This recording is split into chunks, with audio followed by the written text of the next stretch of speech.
Message दीजिए कि तिपरासा अभी तक हारा नहीं है, तिपरासा अभी तक इतना कमज़ोर नहीं है कि हम अपने अधिकार के लिए फाइट नहीं कर सकते हैं। बोबाग्रा वहाँ में रहेगा, मेघालय का मुख्यमंत्री कॉनराड सांगमा वहाँ में रहेगा, पूरा तिपरा मोथा का सीनियर लीडरशिप वहाँ में रहेगा। मैं आपको अर्ज करता हूँ, रिक्वेस्ट करता हूँ कि उस दिन तिपरासा बनकर और पार्टी बन के नहीं, जाति बनकर बाहर निकलिए और अपना पावर दिखाइए।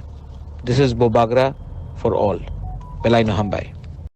14 तारीख को इतिहास में पहले बार एक आंचलिक पार्टी का मास रैली में एक मुख्यमंत्री दूसरे राज्य से अपने कैबिनेट मिनिस्टर के साथ आएगा, हमारे तिपरासा के संग सॉलिडारिटी, एकता दिखाने के लिए।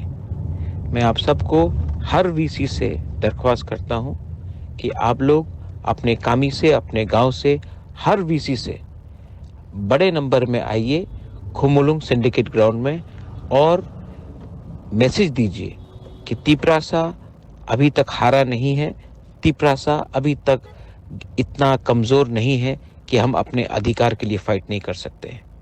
बोबाग्रा वहाँ में रहेगा, मेघालय का मुख्यमंत्री कॉनराड सांगमा वहाँ में रहेगा, पूरा तिपरा मोथा का सीनियर लीडरशिप वहाँ में रहेगा।